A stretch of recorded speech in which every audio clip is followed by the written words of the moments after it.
Hi mga Lloydie, ito na nga po pala ako after kong mag-check up ito. Isasabay ko na yung breakfast ko at saka lunch ko mga Lloyds. Dito nga pala ako kakain. Ayan, sa pagka-busy ko, alas 11 pa pala yan. Binuksan ko, sarado pa pala. Ayan na nga po mga Lloydie. Kaya yan, dumiretso na lang muna ako sa Don Quixote para bibili ng kung ano-anong mga abubot doon ng mga Philippine food. Kaya ayan, dumiretso na ako dyan. Tapos babalikan ko na lang mamaya yung restaurant na gusto kong kainan dahil na-miss ko doon yung kanilang pagkain.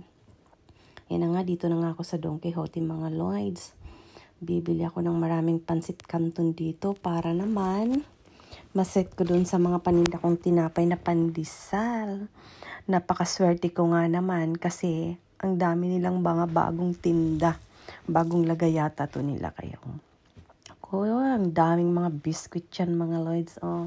Mga feel food yan mga Lloyds. Ayan, mga biscuit kung ano-ano nang pinupunit ko dyan. Kaya ayan na nga, may graham pala. Sayang walang mangga. Ayan, kinuha ko rin yan mga Lloyds dahil Phoebe yan ang aking hobby.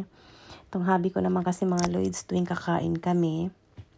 After niya, manood ng TV, ayan, kumakain yan. Bumili nga rin pala ako ng saging dyan mga Lloyds. Sabi ko, ituturon ko dahil para makakain yung aking hobby dahil Phoebe niya. Ang problema, wala na nga pala dito yung hobby ko. Kasi nasa ibang lugar na-assign. Ayan, kumuha na nga rin pala ako ng ligo para maligo ako araw-araw. Fib ko talaga yung sardinas mga Lloyds. Dahil may udong pa ako, kaya bumili ako ng sardinas.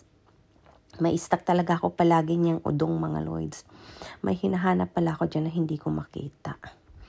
Ayan, ang dami nilang mga flavor dyan ng mga pangluto mga Lloyds. Dito lang din pala ako bumibili ng calderita.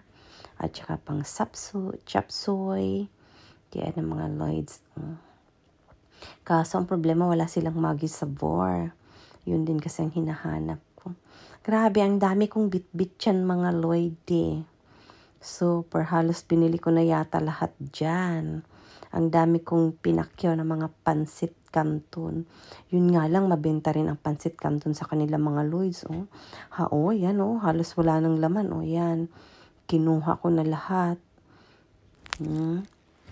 Kita nyo naman mga Lloyd, wala nang laman yung mga pansit canton nila.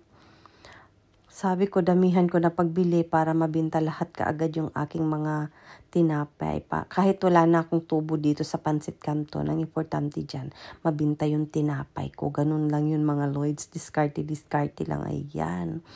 No choice na ako, dapat damihan ko dyan yung kalamansi flavor. Ang problema, wala na. Ayan, tinikman ko nga po pala tong snack na ito. Parang na-amaze ako. Ayan na nga po pala mga Lloyds. Bumalik ako dito sa aking kakainan. Ayan nga. Ang aga pa may mga tao na mga Lloyds. Masarap kasi talaga tong restaurant na ito. Ayan na nga po mga Lloydie. Dito sa pagpipindot mo, kahit hindi ka marunong magbasa mag-Nihongo, mag-Japanese, mayroon yan, may English, kaya makakabasa ka talaga. Ang laki-laki ng iPad. Kahit sa ang mga restaurant ka na pumunta ngayon mga Lloydie, mga ganyan na talaga ang pag nag-order, high-tech na talaga. Order mga ganyan na mga Lloyds. Kaya, diba? Pindot-pindot ko. Ang bagal kong pumindot yan mga Lloyds. Paano naman kasi itong mata ko? Wala na. Ayan, pumili pa ako ng kanin na Phoebe ko. Brown rice. Ayan na nga mga Lloyds. Kita nyo naman, 11 na mahigit. Yan na, sinama ko yung breakfast at saka lunch ko. Dahil yun nga, kinuhanan ako ng dugo. Bawal mag-breakfast. Kasi para makita lahat yung mga ano dyan sa dugo. Yan mga Lloyd, yummy. Nihintay ko na lang yung aking order.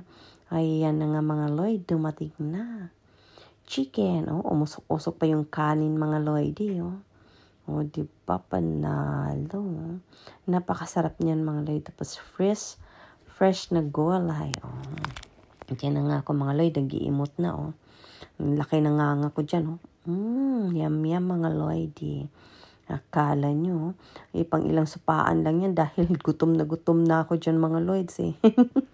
Alas 11 na ako nakapag-almusal, isipin nyo. Pero kumain naman ako ng tinapay pagkatapos ko palang makuha na ng dugo. Yan nga, mga Lloyds. Yum yum dyan. Tuwing pumupunta talaga ako ng Kawasaki, dyan ako kumakain eh. Dahil mura pa, yummy na. Diba? Healthy food talaga dyan mga Lloyds. Naman ako ng kuda dyan kahit kumakain. No? Nag-iimot eh. Dahan-dahan lang sa pagkain, inday. Yummy naman kasi. Yan na nga po mga Lloydie. Sobrang